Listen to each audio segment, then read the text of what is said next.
오늘은 에스겔서 마지막 강의, 마지막 설교입니다. 저는 목사로서 늘 설교를 오늘이 마지막 설교겠거니 하고 설교를 준비합니다. 오늘 제 설교가 마지막이라고 생각하고 설교 준비하고요. 여러분은 오늘 내가 듣는 이 설교가 주일이 마지막 예배라고 생각하고 예배를 드리면 하나님의 은혜가 더 풍성할 줄 믿습니다. 아멘. 하나님께서 솔로몬이 성전을 완성한 후에 나타나셔 솔로몬아 너무 기쁘다. 그래서 내가 귀를 여기 성전에 기울여서 듣고 네 기도를 들을 것이며 내가 눈을 그 성전에 두고 내가 너희를 축복하고 영광 중에 함께 할 것이다 라고 약속하지요.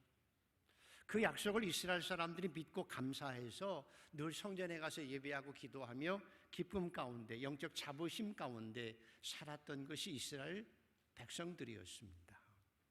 그런데 에스겔서 10장에 보면 하나님께서 그 하나님의 영광이 떠났다라고 성경은 말씀합니다. 그 하나님의 영광이 성전을 떠난 거예요. 하나님의 영광이 떠나면서 천사들과 그 권세자들까지 다 하나님의 성전을 떠납니다. 사실 하나님의 영광이 떠난 성전은 더 이상 성전이 아니에요. 아무리 화려한 건물로 지었다고 해도 하나님의 영광이 없는 곳은 하나님의 성전이 아니라는 거죠. 그런데 하나님께서 왜 떠나셨을까? 이스라엘 백성들이 하나님의 영광을 보고 기뻐하는 것이 아니라 그 하나님이 아니라 우상을 숭배하고 참 피 흘리고 더럽게들 살아간다는 거예요. 성전 안에서 정말 더럽게 피 흘리고 거짓되게 살아간다는 거예요. 그래서 하나님께서 있을 수 없어서 그 성전을 떠나게 되고 그 더러움 때문에 하나님께서 이스라엘 백성들을 징계하시고 성전을 깡그리 무너뜨리는 것이 오늘 역사 성경에 나오는 이야기입니다. 근데 오늘 감사하게도 지나고 나서 이스라엘이 그렇게 망했는데 이제 에스겔에게 하나님께서 환상을 보여주십니다. 새로운 성전을 쫙 보여주십니다. 망해버리고 무너진 성전이 아니라 하나님께서 세우시는 새로운 성전을 쫙 보여주시고 나서 하나님께서 하나님의 영광이 그 성전으로 들어가는 장면이 오늘 본문입니다. 이제는 떠났던 하나님의 영광이 하나님께서 새로 만드신 새로운 성전으로 영광으로 들어가시는 모습이라는 것입니다. 그래서 영광의 하나님이 그 성전에 들어가시니 하나님의 영광으로 성전이 가득 찬 모습이 된 거지요. 자, 그래서 그것이 2절, 3절의 얘기가 그 말씀입니다. 자, 한번 읽어보시죠. 이스라엘의 하나님 영광이 동쪽에서부터 오는데 하나님의 음성이 많은 물소리 같고 땅은 그 영광으로 말미암아 빛나니 그 모양이 내가 본 환상 곧 전에 성읍을 멸하러 올 때 보던 환상 같고 그발 강가에서 보던 환상 같기로 내가 곧 얼굴을 땅에 대고 엎드렸더니 그 하나님의 영광이 똑같지만 빛났다는 거지요. 내가 전에 심판할 때 그 하나님과 똑같은데 이제는 영광으로 성전에 임하신다는 거예요. 오늘도 사랑하는 성도 여러분, 하나님의 영광이 여러분에게 임하기를 축복합니다. 하나님의 거룩한 영광이 이 한강교회에 가득 채워지기를 소원합니다. 전에 영화에 보면 가끔씩 왕이 쫙 행차를 하고 가면 백성들이 나와가지고 환영하고 나서 다 엎드려서 왕을 맞이하지요. 그런 것처럼 에스겔이 하나님의 영광이 임하시는 걸 보고 그 영광이 얼마나 좋은지 몰라서 얼마나 위험스러운지 몰라서 그 에스겔이 그 하나님의 영광 앞에서 무릎을 꿇고 얼굴을 땅에 댔다고 말씀합니다. 하나님의 영광을 보면 하나님 앞에 무릎 꿇을 수밖에 없어요. 하나님의 영광을 체험하면 내가 저절로 머리를 숙여서 내 머리를 땅에 댈 수밖에 없어요. 제가 청소년 시절에 은혜라고 하는 걸 받고요. 주님의 십자가를 체험하고 나서 하나님이 얼마나 좋은지 펄쩍펄쩍 여러분 뛰지요. 은혜가 감사해서 막 뛰고 감사합니다. 그런 반면에 하나님이 얼마나 두려운 존재인지를 느끼게 되죠. 얼마나 두려운 존재입니까? 그래서 은혜를 받으면 받을수록 하나님이 너무 좋기도 하고 두렵기도 합니다. 그리고 은혜 받으면 옛날에 교회 오던 모습이 달라져요. 그전에는 그냥 대충 왔어도요, 이제는 대충 못 옵니다. 가장 좋은 옷으로 토요일부터 준비하고, 그리고 돈도 없어야만 빳빳하게 데려가지고 11조도 정성껏 준비하고, 성전에 들어올 때는 가슴 조이는 마음으로 두근두근 발걸음 조용히 하나님의 성전에 와서 마음과 뜻과 정성을 다해서 예배 드리는 모습, 여러분 경험하시고 그렇게 하셨지요? 그게 하나님의 영광을 본 자들의 모습입니다. 우리 교회 권사님 어떤 분이 전에 여기 앉아 계시는데, 전에 제가 처음 왔을 때 이 교회 강대상을 토요일마다 오셔서 닦으시는 분이 계십니다. 제가 뒤에서 보면 그분이 강대상을 올라오기 전에 청소하러 오시지만 밑에 무릎 꿇고 한참 기도합니다. 무릎을 꿇고 한참 기도하고 나서 조심스럽게 올라와서 강대상과 이곳을 다 청소하고 내려가시는 그 모습이, 그저 강대상 청소하는 게 뭐 별거예요. 그런데 그분은 하나님의 말씀이 선포되는 강대상이 그렇게 귀한 거예요. 하나님의 영광이 있다고 믿어지기 때문에 조심스럽게 무릎 꿇고 성전을 올라오고 무릎 꿇고 이것을 올라오는 거예요. 왜? 하나님의 영광을 보았기 때문입니다.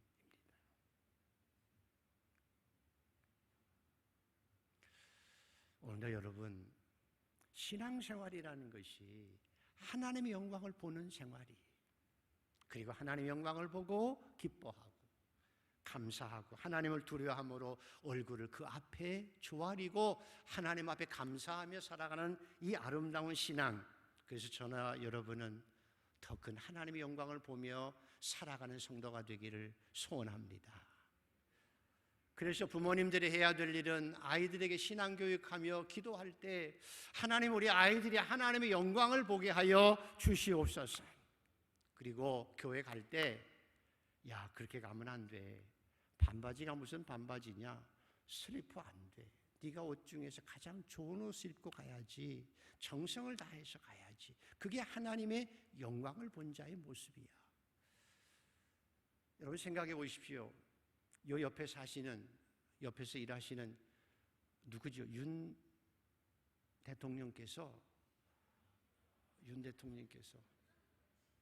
여러분 혹시나 여러분을 초청한다고 가정해 보십시오.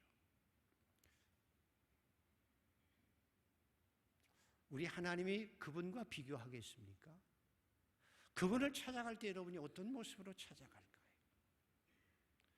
그분 앞에서 여러분이 어떤 모습을 할까요?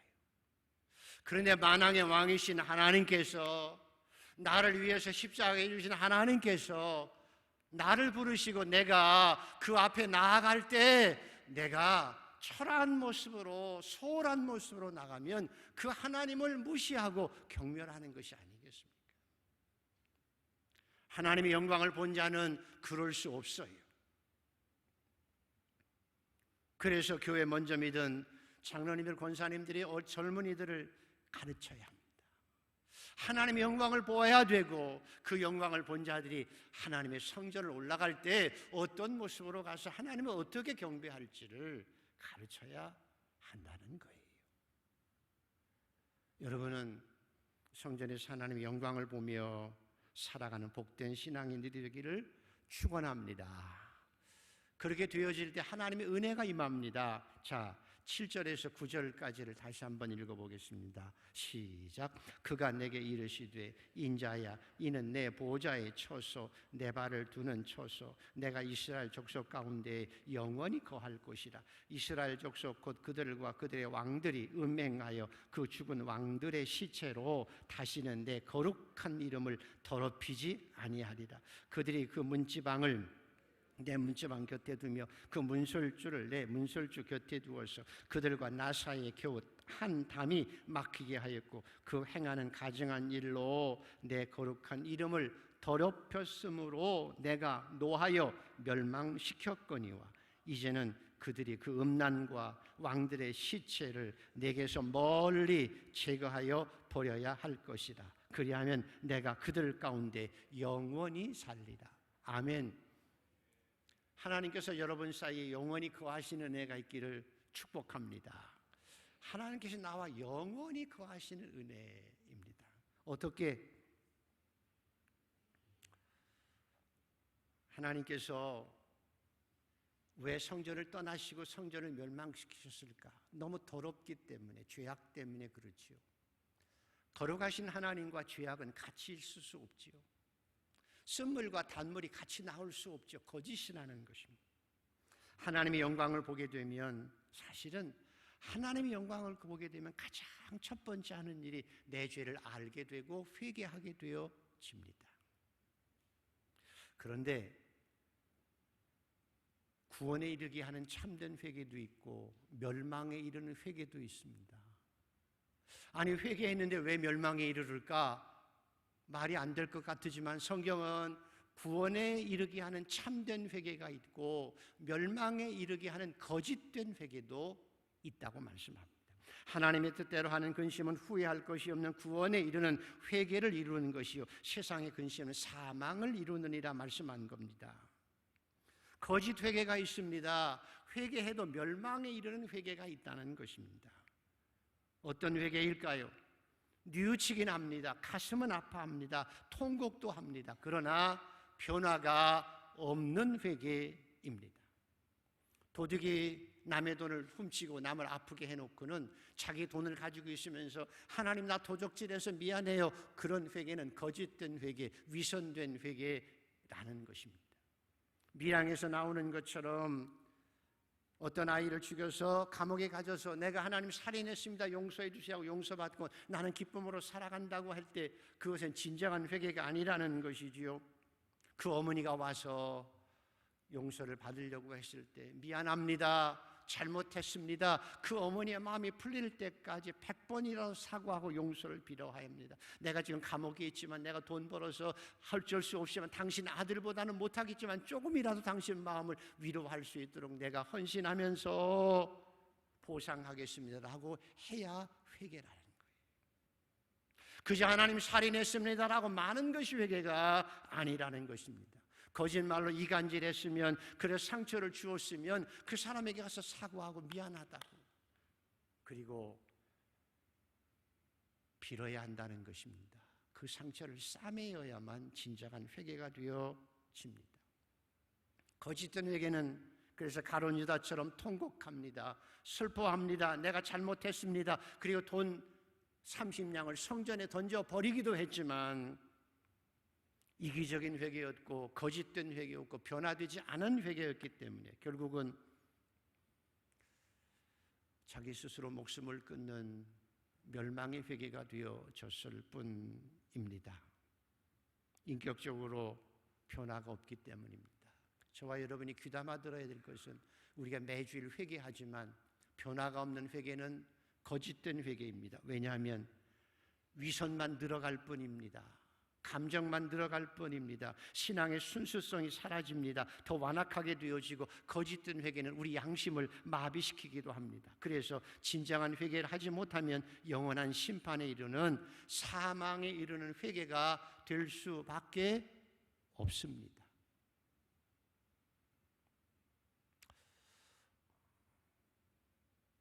좀 이상하나요? 우리는 속지 않아야 됩니다. 거짓된 회개, 멸망에 이르는 회개에 있습니다. 진정한 구원을 받는 회개란 삭개와 같은 회개입니다. 하나님의 기준에 맞는 회개입니다. 주님, 내가 소유의 절반을 가난한 자들에게 돌려주겠으며 나도 모르게 잘못한 것이 있으면 5분의 1만 더해서 갚아도 되는데 4배나 갚겠습니다 라고 자기 자신을 다 들어서 보상합니다.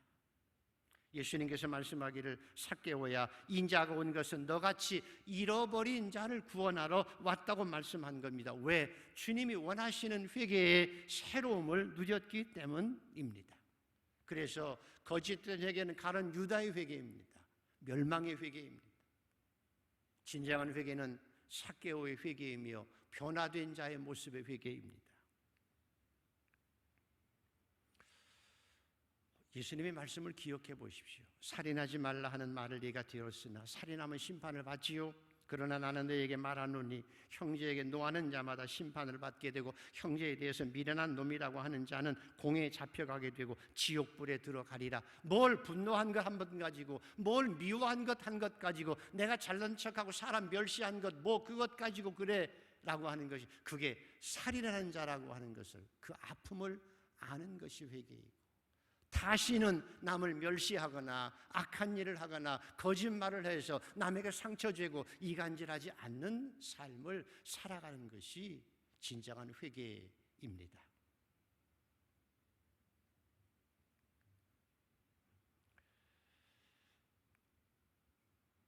가끔씩 보면 우리는 남의 눈 속에 있는 티를 보고 빼라고 하고 우리 눈 속에 있는 들보를 보지 못해서 아각되기도 합니다.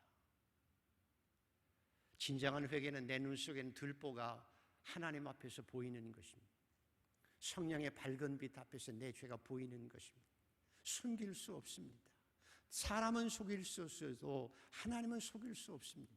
내가 교활한 것 사람은 속아 넘어가지만 하나님은 속아 넘어가지 않습니다. 진정한 회개는 성령 앞에서 그 진정한 모습을 보는 것이고, 하나님 앞에 정말 나의 생각과 내 감정과 의지가 변화되어져서 내 성격이 변하고 기질이 변하는 삶을, 열매 있는 삶을 살아가는 것, 이것이 참된 회개자입니다.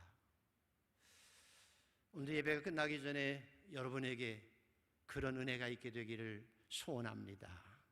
그냥 지나치면 또 위선된 신앙인이 될 수밖에 없고 양심이 묻어지게 되어져서 결국은 회개하지 못하고 멸망의 장소에 들어가야 할 수도 있습니다. 신앙생활의 핵심은 하나님 앞에 죄를 회개하는 일에 있습니다. 오늘도 말씀하지요. 이제는 너희들이 피 흘리는 것을 다 버려야 할지니라. 상처받은 자, 죽은 자들의 시체가 있지 말게 할지어다. 그리고 그들을 다 버리게 되어질 때 내가 너희들과 영원히 함께하리라. 오늘의 말씀이 여러분에게 선포되는 주님의 말씀이 되기를 소원합니다. 이것이 가장 큰 복입니다. 근데 더 놀라운 것은, 가장 오늘 중요한 것은, 그래서 너희가 모든 죄를 제거해야 될지니라 말씀하고 나서 그 다음에 두 번째 성전에서 가장 중심적인 것을 보여주십니다. 성전에서 가장 중심이 되는 것을 보여주십니다. 자, 그게 13절에 나옵니다. 자, 한번 읽어보시겠습니다. 13절. 가장 중요한 것입니다. 같이 읽습니다. 시작. 제단의 크기는 이러하니라. 한 자는 발꿈치에서부터 손가락에 이르고 한 손바닥 넓이가 더한 것이라.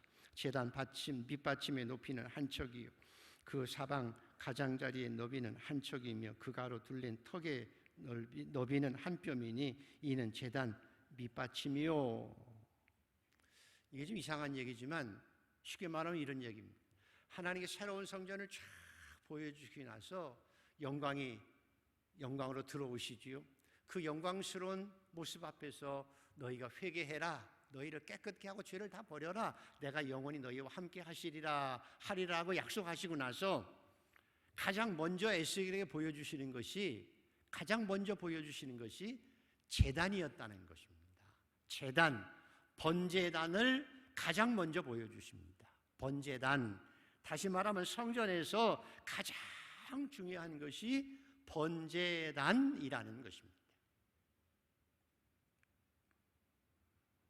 이 번제단이 하는 일이 뭔가 하면 짐승을 잡아서 그 짐승을 다 올려놓고 불로 다 태우는 것이 번제단입니다. 깡그리 태우는 게 번제단입니다. 속죄제 번제로 드리지요. 짐승에게 내 죄를 다 전가시키고 죄를 전가받은 짐승을 잡아서 피를 흘려 죽이고 나서 그 몸을 제단에 올려놓고 불로 다 태워서 그 제물을 다 태우는 것이 번제단입니다. 이 번제단을 보여주십니다. 그러나서 말씀하십니다. 이 번제단에서 번제를 드려라. 너희 자신을 다 태워드려라. 그리고 속죄제를 드려라. 너희 죄를 다 묻고서 하나님 앞에 회개하는 속죄제로 다 태워드려라. 그리고 감사 제물을 드려라.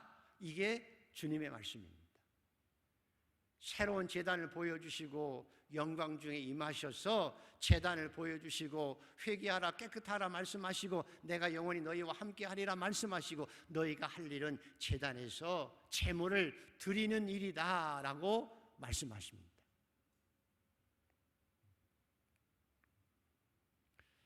이게 무슨 말씀인가 하면, 자 보십시다. 여러분 교회를 왜 오시느냐고 묻습니다. 여러분 교회를 왜 오셨죠? 교회를 우리가 왜 오지요? 예배드리러 오죠. 자, 교회를 왜 온다고요? 찬양하러 오십니까? 찬양대? 교사하기로 오십니까? 아니잖아요. 봉사하러 오는 것도 아니고 제일 중요한 건 제단에 예배드리러 오는 것입니다. 교회 오는 건, 성전에 오는 건 예배를 드리러 오는 것입니다. 그러면 예배가 뭐냐는 거예요. 예배를 통해서, 예배를 드리러 와서 예배를 통해서 뭘 하는 거냐라는 것을 기억해야 합니다. 어떤 사람들은 예배 드리고 나가면서 목사님 은혜 많이 받았습니다. 받은 것을 자랑하고 받은 것을 기뻐하지만 예배는 받으러 오는 것이 아닙니다. 깨닫기 위해서 오는 것도 아닙니다. 성전에 올라올 때 봉사하러 오는 것도 아닙니다. 예배를 드리러 오면 예배를 드리는 것이 가장 중요한 것은 번제를 드리러 오는 것입니다. 속죄제를 드리러 오는 것입니다. 감사 제물을 드리러 오는 것입니다. 예배에 오는 것은 하나님 앞에 나 자신을 드리러 오는 것입니다. 나의 생명 드리러 예배에 옵니다. 나를 구원하신 하나님 앞에 감사해서 감사의 예물을 드리러 오는 것입니다. 십자가의 보혈로 나를 구원하신 그 은혜를 감사해서 내가 죄를 다 묻고서 하나님 앞에 회개하며 속죄 제물로 드려지기 위하여 나 자신을 불로 다 태워서 하나님 앞에 드려지기 위하여 오는 것입니다. 보통 사람들은 은혜를 모르면 뭘 받으러 옵니다. 뭘 얻으러 옵니다. 주님 앞에 뭘 달라고 오고 이용하러 오지만 진정으로 은혜 받은 자는 주신 은혜에 감사해서 나 자신을 드립니다. 죄악이 너무 무섭기 때문에 속죄죄로 드려서 내 죄악된 몸을 하나님 앞에 드리며 불살라 보내고 거룩한 모습으로 새롭게 태어나기 위해서 오는 것입니다. 주신 은혜가 너무 감사합니다. 그래서 감사제로 드리기 위해서 성전에 올라오는 것입니다. 오늘은 교회를 왜 오셨나요? 친구 만나러 오신 건 아니시지요? 성가대를 하러 온 것도 아니지요? 은혜 받으러 오기도 했지만 중요한 것은 하나님 은혜에 감사해서 나 자신을 드리고 내 안에 있는 죄악을 다 내어놓고 하나님 앞에 거룩한 백성이기 위해서 속죄제를 드리기 위해서 회개하러 오신 것이고, 그래서 하나님 앞에 영광이 서면 사도 바울처럼 그렇게 거룩한 하나님의 백성이라도 오라 나는 곤고한 자로다 이 사망의 몸에서 누가 나를 건져내랴 할 수밖에 없는 그 하나님의 거룩하심 앞에 서서 나 자신을 철저하게 머리카락 하나만큼이라도 내 생각에 나쁜 것까지라도 회개하며 속죄 제물을 드리기 위해서 오는 것입니다. 그래서 나의 생명 드리니 주여 받아주소서, 나의 손발을 드리니 주여 받아주소서, 내 음성을 드리오니 받아주옵소서, 하나님 앞에 드리기 위하여 오는 것입니다. 나의 죄악을 묻고서 드리기 위해서 오는 것입니다. 그래서 여러분, 영적 재앙은, 영적으로 내가 영적 생활하는 내 영적 재앙은 성전에 와서 예배 드리면서도 죄를 깨닫지 못하는 것입니다. 그저 항상 주님 앞에 받기만 바라는 것입니다. 영적 수치는 내가 죄를 짓고도 회개하지 못하는 것입니다. 왜? 양심이 마비되었기 때문입니다. 거짓으로 속이고 살면서도 부끄러워하지 못하는 것이 재앙이고 내가 말세의 믿음을 보겠느냐라고 하는 것은 능력 있는 믿음이 있는 사람이 없다는 것이 아니라 십자가의 은혜로 죄 용서함 받고 거룩하게 되는 십자가의 은혜를 아는 믿음, 가장 중요한 의롭게 되는 믿음이 없어서 예수를 제대로 믿는 사람이 없다는 것을 의미합니다.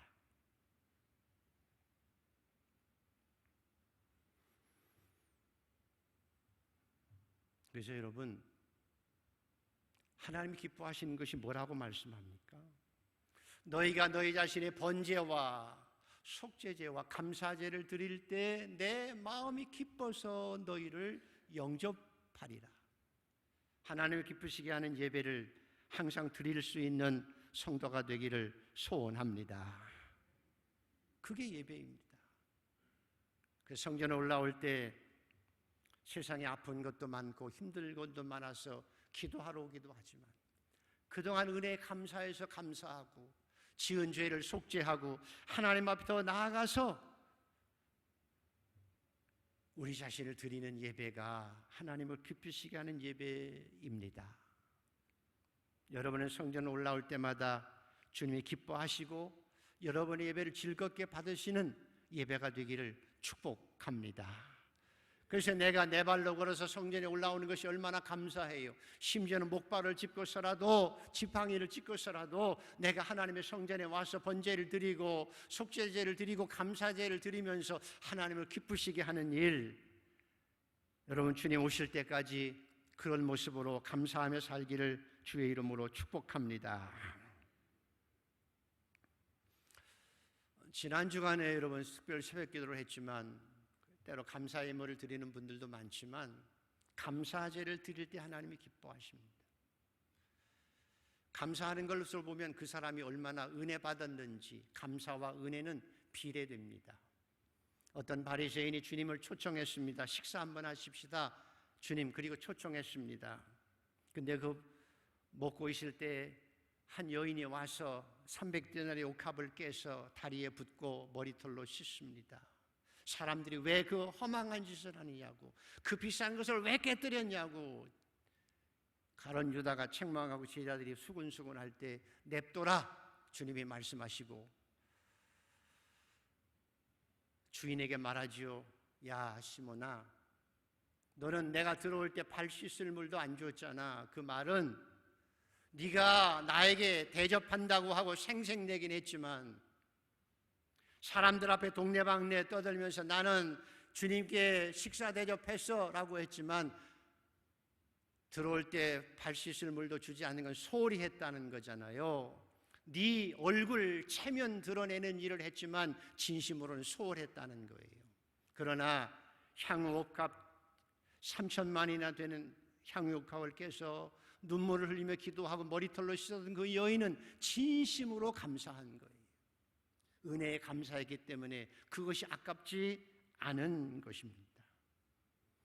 여러분, 여러분이 드리는 속죄제와 번제와 감사 예물을 하나님께서 기뻐 받으실 수 있게 되기를 축복합니다.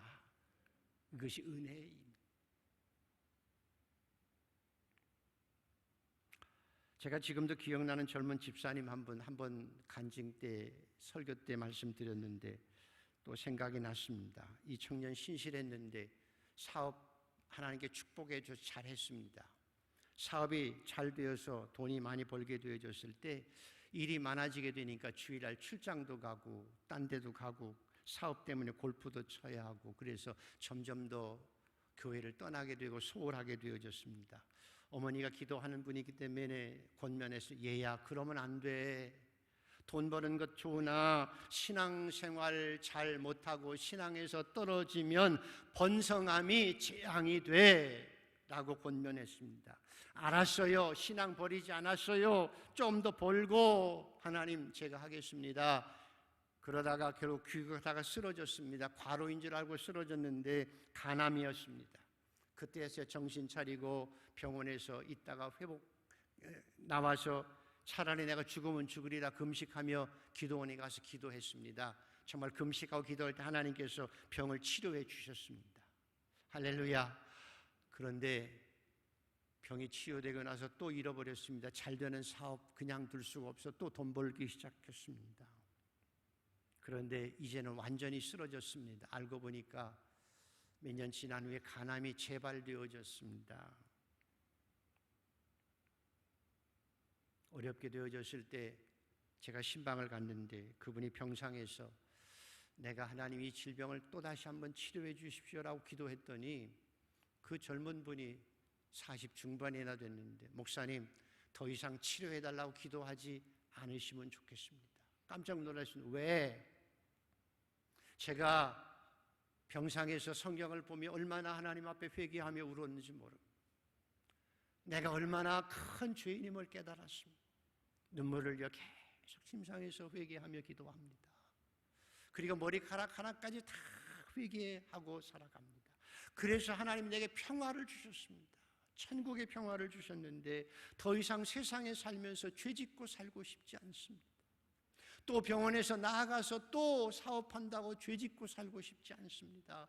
그저 부족하지만 이 모습 이대로 하나님의 부르심을 받고 내가 천국에 가기를 원할 뿐입니다. 소원이 있다고 하면 너무 아프지 않게 하시고, 그래서 하나님께서 마지막에 아프지 않게 하시고 병상에서 찬양하다가 그리고 돌아가셨습니다. 여러분 한번 생각해 보십시오. 여러분에게 가장 큰 손해가 뭘까요? 여러분에게 가장 큰 손해가 뭘까요? 정말 여러분이 가지고 있는 가운데 가장 큰 손해되는 것이 무엇일까요? 돈을 잃어버리는 것일까요? 명예를 잃어버리는 것일까요? 건강을 잃어버리는 것일까요? 그것도 많이 손해가 되는 것이지만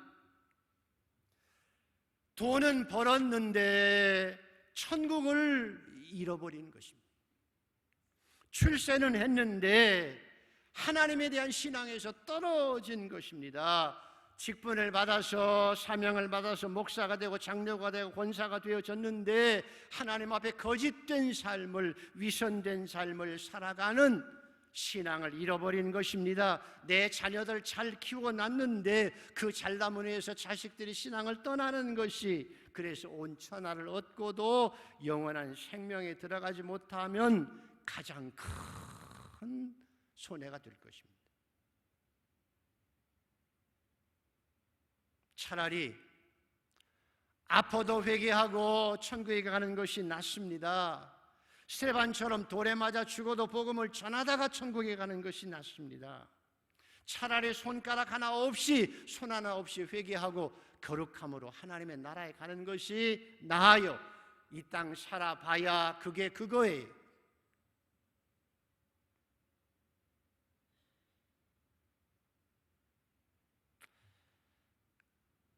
가장 억울하고 통곡할 일이 있다면 뭘까요? 얼마나 억울해 보셨습니까? 얼마나 가슴 찌고 통곡해 봤냐는 거예요. 정말 가슴 찌고 통곡하고 쓰라린 가장 큰 통곡이 뭘까요? 저는 목사이지만 그것이 두렵기도 합니다. 내가 천국문 앞에 서 있습니다. 주여, 제가 목사예요. 그런데 주님이 야, 나 너 모르겠는데, 나 너 누군지 몰라. 그러면 이거 통곡할 일 아니겠습니까?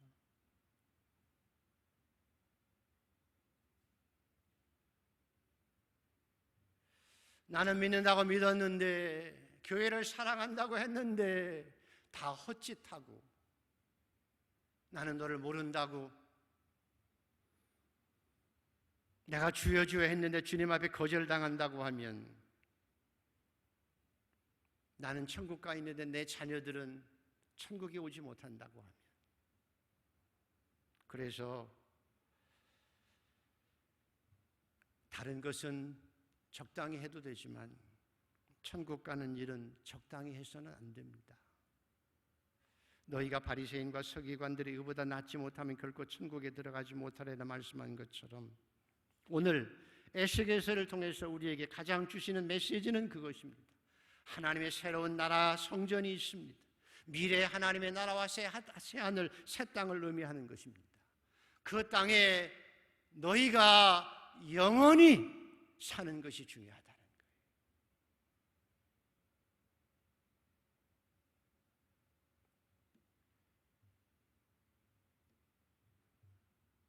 저와 여러분은 천국에서 가장 아름다운 모습으로 주님을 만날 수 있게 되기를 축복합니다. 여러분 가족들, 부모들과 내 아내와 내 남편, 내 자녀들이 세마포를 입고 나중에 이 짧은 생애를 마친 후에 주님 앞에 서서 착하고 충성된 종이라고 칭찬받는 그런 하나님의 나라의 백성이 되기를 축복합니다. 에스겔서의 마지막 정리를 해보면 이것입니다. 하나님의 영광이 떠나면 아무런 소용이 없습니다. 너희가 하나님의 성전인 것과 하나님의 성령이 너희 안에 거하심을 알지 못하느뇨 말씀하신 것처럼 여러분은 거룩한 하나님의 성전입니다. 오늘도 기도하며 회개할 바를 회개할 줄 아는 복된 백성 되기를 축복합니다. 위선된 회개가 아니라 거짓된 회개가 아니라 그래서 결국 회개하지 못하고 나중에 멸망받는 회개, 가룟 유다 같은 회개가 아니라 삭개오처럼 온전하게 나 자신을 주님 앞에 드릴 줄 아는 번제와 깨끗한 모습으로 주님 앞에 설 수 있는 복된 백성들 되기를 소원합니다. 하나님의 영광이 여러분 안에 충만하기를 소원합니다. 그 영광이 임하실 때 우리는 머리를 땅에 대고 엎드려야 합니다. 하나님의 성전으로서 거룩하게 살아가십시오. 말 한마디 따뜻하게 하며 살아가십시오. 교회 안에서도 마찬가지입니다. 슬리퍼 신지 마시고 반바지 입지 마시고 예의 바르게 하나님 앞을 섬겨야 되듯이 우리 마음으로 성전에서 화목하며 하나님의 영광을 드러내는 삶을 살아가야 될 줄 믿습니다. 여러분의 성전에도 마음의 성전에도 주님의 영광이 가득할 뿐만 아니라 이 한강교회 교회당에도 하나님의 영광이 가득하게 되기를 축복합니다. 이제 가장 중요한 것은 내 죄를 회개하는 것입니다. 나도 거룩하니 너희도 거룩하라는 것처럼 우리의 신앙의 목표는 거룩하게 되어지는 것입니다. 하나님의 거룩하심처럼 갈수록 거룩한 백성들이 되기를 소원합니다. 그리고 하나님 앞에 바르게 설 수 있게 되기를 소원합니다. 오늘 뭐 하러 오셨습니까? 예배 드리러 오셨죠.